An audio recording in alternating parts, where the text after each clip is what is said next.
Apalagi kita di dalam pokok pembahasan mikro dan makro narasi.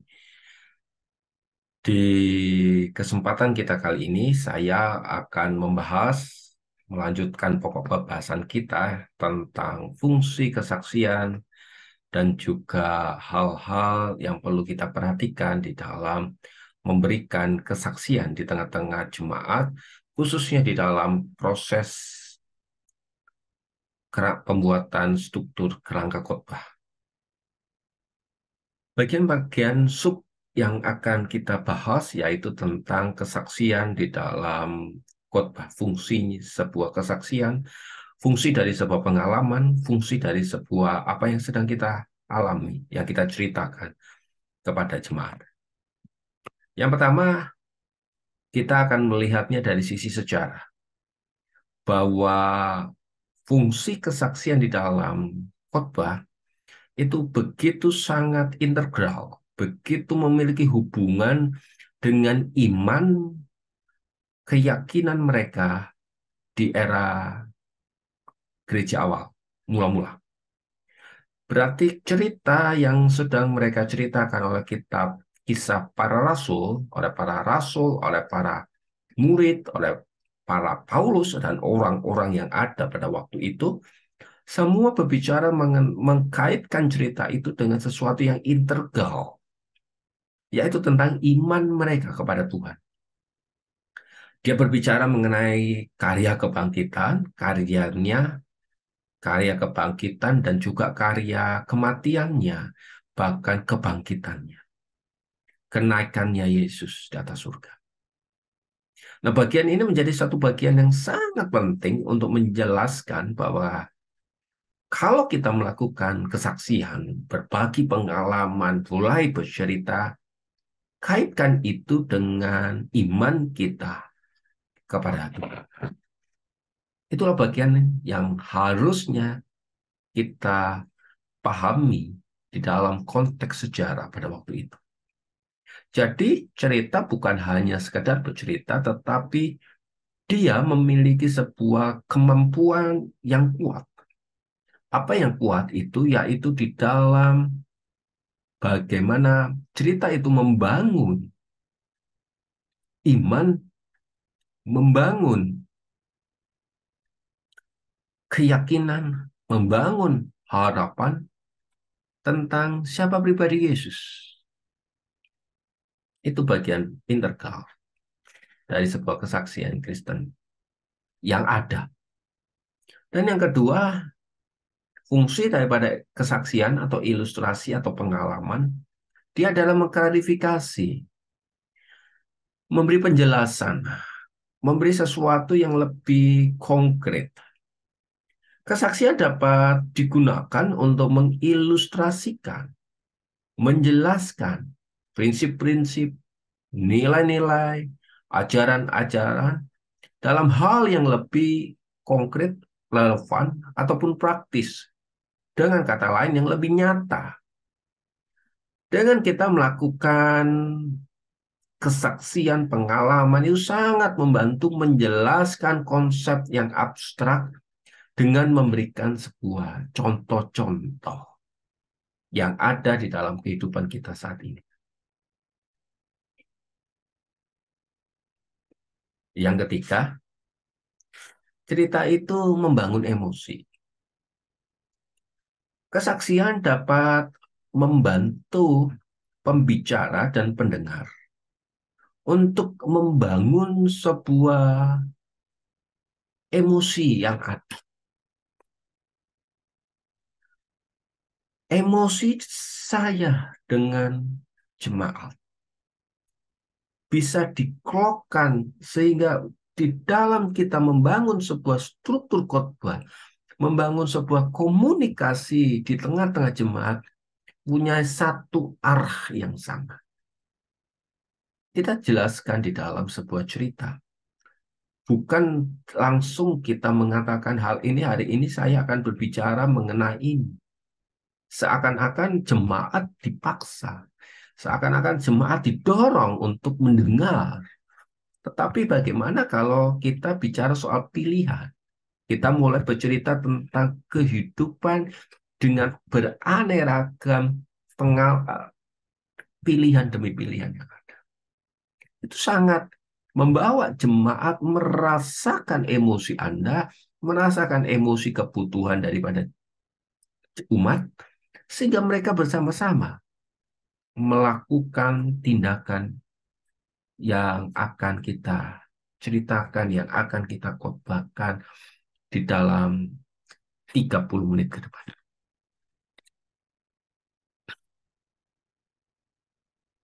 Berbagi pengalaman pribadi itu akan membuat pendengar merasa lebih terhubung dan lebih terbuka dengan pesan khotbah yang akan Anda sampaikan. Ini jelas bahwa komunikasi membutuhkan hal cerita, dan itu sangat relate dengan kehidupan kita. Keempat, cerita itu juga memberikan sebuah inspirasi, dorongan, sebuah pengalaman pribadi ketika kita sedang menghadapi tantangan, ketika kita sedang menghadapi rintangan. Bagaimana caranya untuk bisa lepas dari rintangan itu? Bagaimana bisa bebas dari tantangan yang ada? Bagaimana bisa mencapai sebuah tujuan yang hendak kita capai? Nah, itu melalui apa? Kita berbagi cerita. Bukan hanya poin 1, 2, 3 selesai. Tidak. Tetapi ada unsur di mana kehidupan kita pun menginspirasi mereka, untuk mendorong mereka, untuk mengubah kehidupan mereka dengan sebuah cerita-cerita yang sangat relate. Berbicara mengenai gereja yang pecah, pepecahan. Ternyata gereja yang pecah bukan dimulai dengan perbedaan visi, bukan dimulai dengan perbedaan kelebihan keuangan, kekurangan keuangan, bukan. Tetapi masalah karakter yang ada. Unsur-unsur seperti itu. Rumah tangga pecah bukan oleh karena masalah-masalah yang lain. Faktor semua pendukung memang bisa jadi penyebab. Tapi bukankah karakter itu harus diubahkan lebih dulu. Nah, baru kita masuk di dalam sebuah ayat dan jemaat bilang, oh ya benar juga ya, bahwa preposisinya adalah karakter. Memberi sebuah inspirasi kepada jemaat untuk berubah ketika mereka mengalami masalah. Mereka bisa menerapkannya di dalam kehidupan mereka. Berarti inspirasi yang digunakan di dalam cerita bukan hanya bersifat menggurui, tetapi dia hanya seperti cahaya yang menolong di tengah kegelapan yang ada. Tentu hal ini akan menjadi sebuah refleksi, dorongan untuk menyadari, mendengar sebuah pengalaman. Itu akan membuat orang menjadi merenung tentang pengalamannya sendiri dan mulai mengambil pelajarannya dan serta menerapkannya di dalam kehidupan mereka. Jadi tidak usah digurui. Cerita akan menolong orang untuk merefleksikan apa yang sedang mereka alami.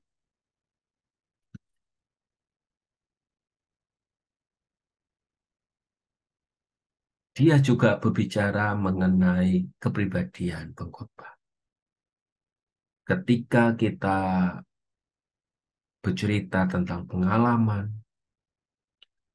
secara lambat laun dia bercerita tentang karakter yang ada di tengah-tengah jemaat.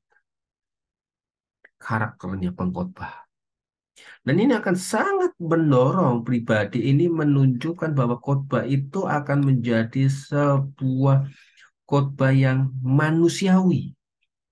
yang bukan hanya di awal, tetapi dia juga mendarat di tengah-tengah kehidupan. Ini akan menjadi sebuah pribadi yang sangat-sangat relate dengan apa yang kita alami.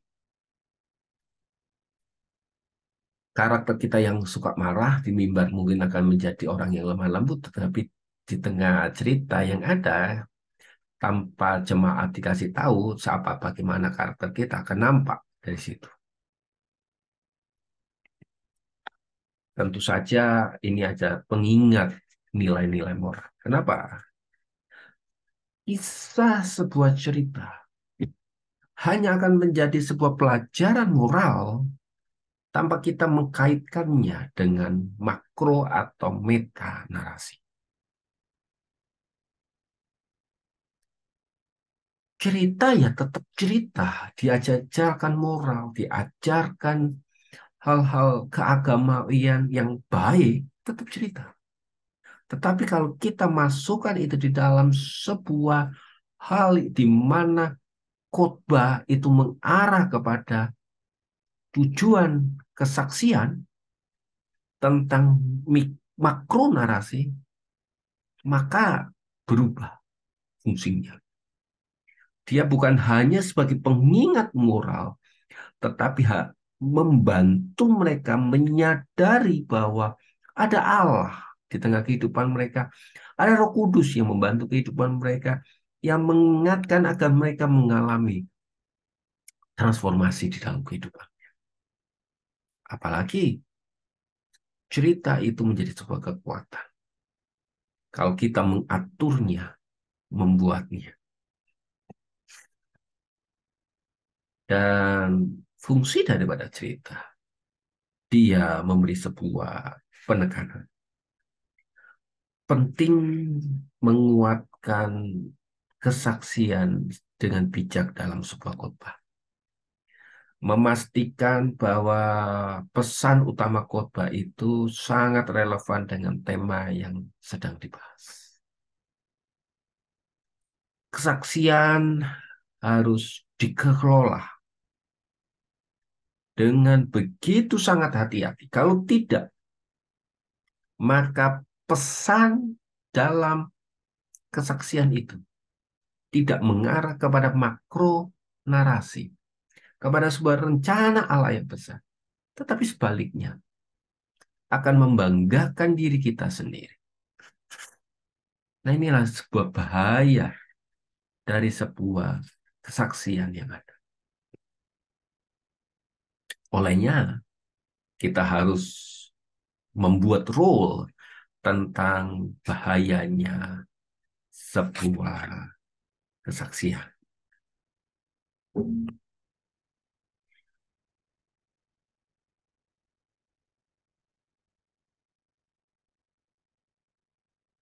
Yang pertama, dia mengikis atau menggantikan cerita Injil. Karena cerita, pengalaman, sampai kita lupa bahwa fungsi sebuah cerita adalah membawa cerita itu kepada narasi yang lebih besar. Kita lupa. Sampai akhirnya cerita itu yang kita ceritakan membanggakan diri kita. Adakah pesan yang dibawa di dalam metanarasi, kehendak rencana Allah yang besar? Sampai dia lupa. Subjektivitas. Terlalu subjektif. Apa yang kita ceritakan, apa yang kita alami, kesaksian, pengalaman, jemaat harus alami. Itu sifat subjektivitas. Kita tahu tidak semua hal harus, artinya bisa diterapkan. Pengalaman pribadi dari jemaat pun harus kita korek. Harus kita koreksi supaya tidak mengalami apa yang disebut dengan generalisasi yang tidak tepat. Ada cerita-cerita pribadi kita yang tidak bisa diterapkan di tengah-tengah kehidupan jemaat.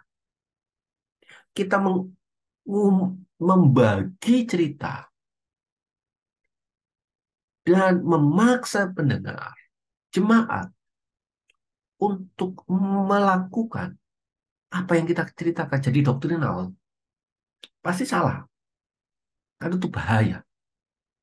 Cerita tidak bisa digeneralkan secara umum. Kadang-kadang ada kesaksian-kesaksian tertentu di mana bisa sama, bisa diterapkan. Tapi yang umum nggak bisa diterapkan karena dia bersifat subjektif, kesaksian itu. Bahkan, ini yang sering terjadi. Kesaksian bisa disalahartikan. Kita niatnya baik. Kita niatnya baik.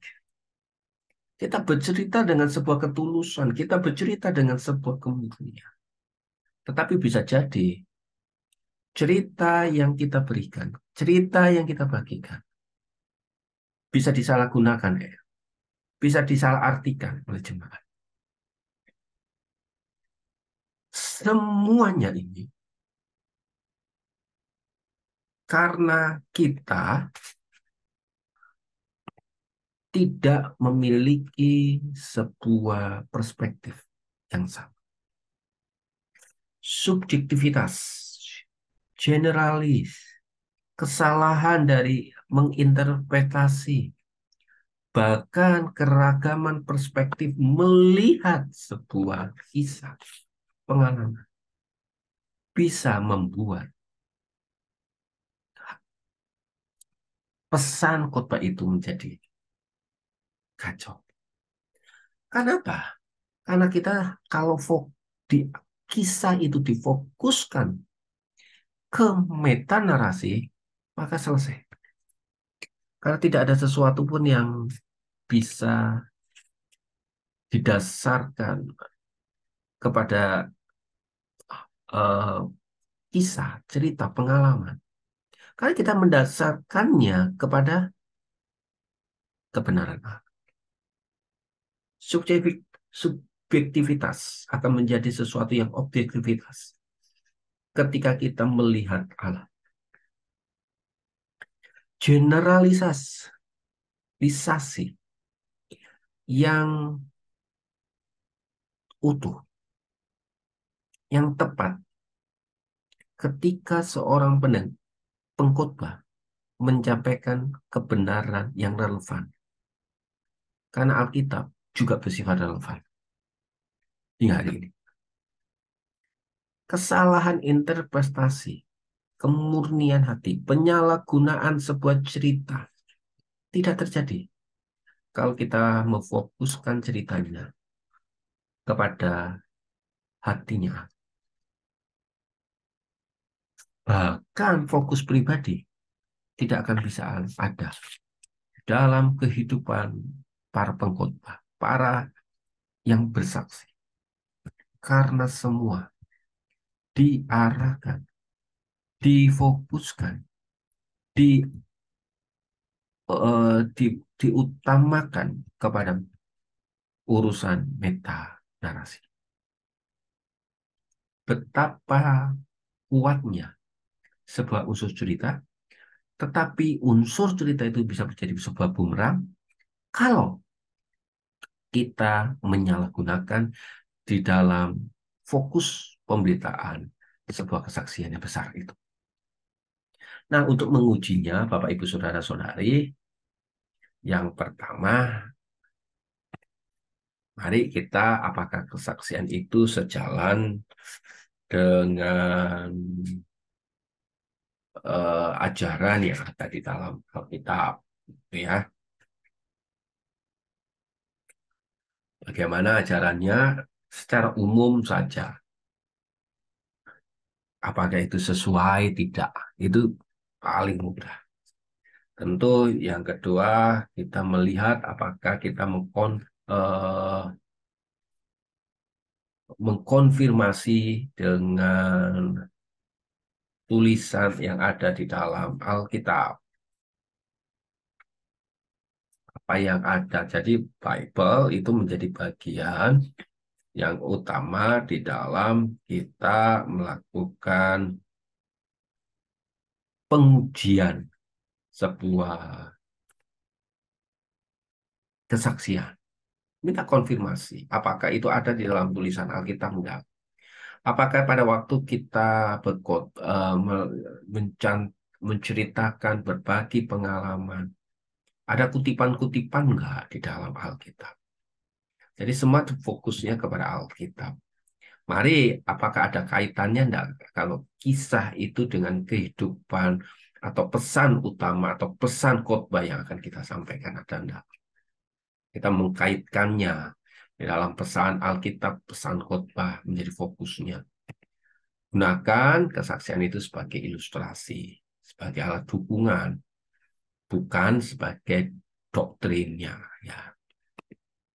Jaga keselarasan dengan tafsiran Alkitab.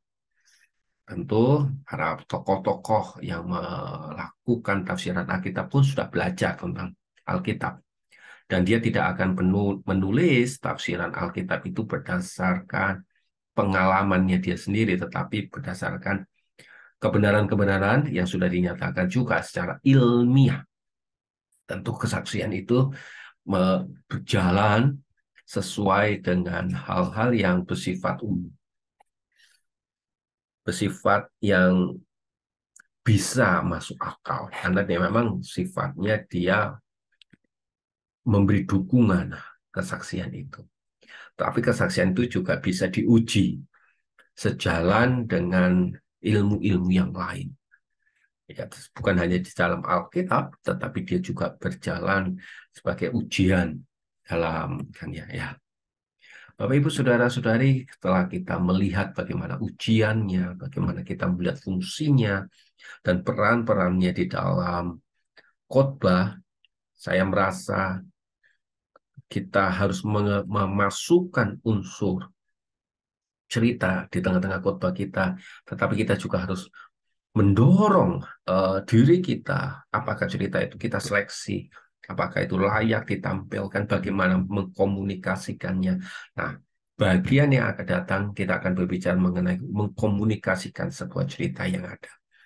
Dan biarlah beberapa minggu yang lalu ini mendorong kita telah mempersiapkan hati, pikiran, mata kita, mulut kita, kesiapan di dalam kita belajar Alkitab untuk menyusun tentang cerita yang mengarah kepada makro narasi atau meta narasi. Kiranya Tuhan memberkati kita semua. Sampai jumpa.